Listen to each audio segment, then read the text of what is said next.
بسم اللہ الرحمن الرحیم۔ تمام بھائی اور بہنوں کو السلام علیکم۔ حضرت آدم علیہ السلام سب سے پہلے انسان ہیں جن کو اللہ میاں نے دنیا میں بھیجا، اور سب سے پہلے نبی آپ ہیں۔ آپ ہی کی اولاد ساری دنیا میں پھیلی۔ آپ کا ذکر قرآن پاک میں 19 بار آیا ہے۔ جب اللہ تعالیٰ نے دنیا کو آباد کرنے کا ارادہ کیا تو اس نے فرشتوں سے کہا، میں دنیا میں اپنا ایک نائب بنانا چاہتا ہوں۔ فرشتوں نے کہا، اے اللہ، تو دنیا میں ایسے شخص کو نائب بنانا چاہتا ہے جو خرابیاں کرے اور خون کرتا پھرے۔ ہم تیری تعریف کرنے کے ساتھ تیری تسبیح اور پاکی بیان کرتے رہتے ہیں۔ اللہ میاں نے فرمایا، میں وہ باتیں جانتا ہوں جو تم نہیں جانتے۔ اللہ میاں نے حضرت آدم علیہ السلام کو سب چیزوں کے نام سکھا دیے، پھر ان کو فرشتوں کے سامنے کیا اور فرمایا، اگر تم سچے ہو تو مجھے ان کے نام بتاؤ۔ انہوں نے کہا کہ تو پاک ہے، جتنا علم تو نے ہم کو بخشا ہے اس کے سوا ہم کو کچھ نہیں معلوم۔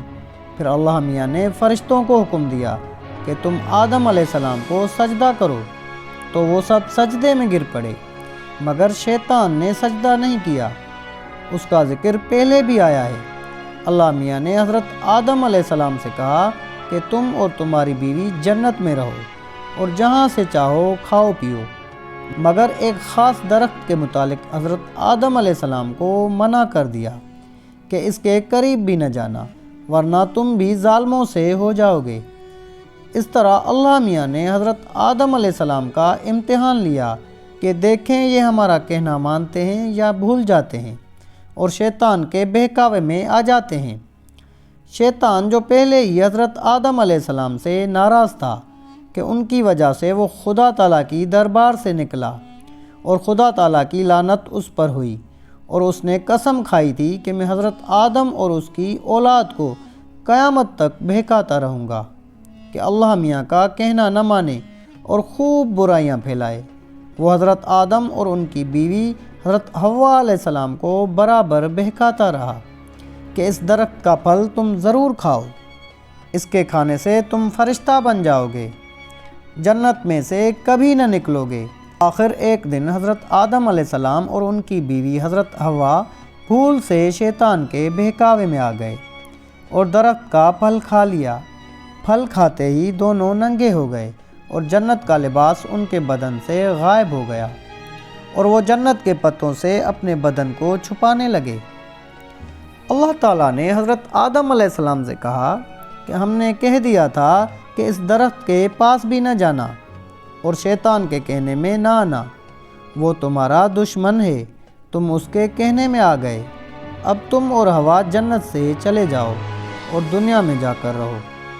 حضرت آدم علیہ السلام کو جنت سے نکلنے اور شیطان کے بہکاوے میں آنے کا بہت رنج ہوا، اور بہت عرصہ تک اللہ تعالیٰ سے معافی مانگتے رہے اور روتے رہے کہ اللہ تعالیٰ مجھے معاف کر دے۔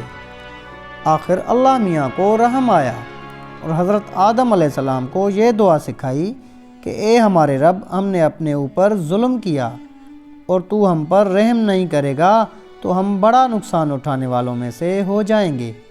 تو حضرت آدم علیہ السلام نے یہ دعا بہت گڑ گڑا کر مانگی، اور اللہ میاں تو بہت رحم کرنے والے ہیں۔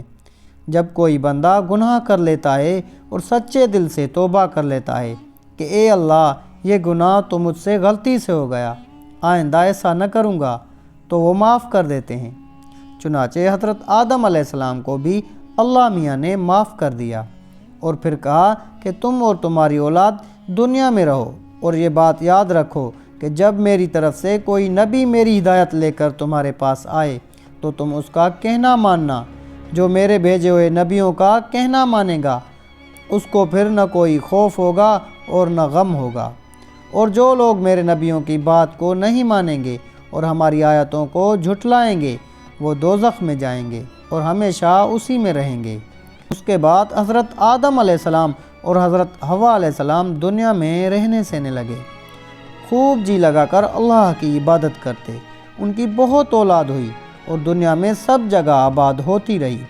حضرت آدم علیہ السلام اپنی اولاد کو یہی بات بتاتے رہے کہ تم کبھی شیطان کے بہکاوے میں نہ آنا، وہ ہمارا دشمن ہے اور ہم کو بری باتیں کرنے کے لیے بہکاتا رہتا ہے۔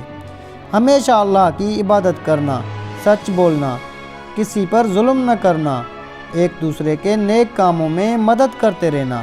آخرکار حضرت آدم علیہ السلام 900 سال تک زندہ رہ کر وفات پا گئے۔ اللہ پاک سے دعا ہے کہ اللہ پاک ہمیں شیطان مردود کے شر سے بچائے اور اپنا برگزیدہ بندہ بنائے۔ آمین یا رب العالمین۔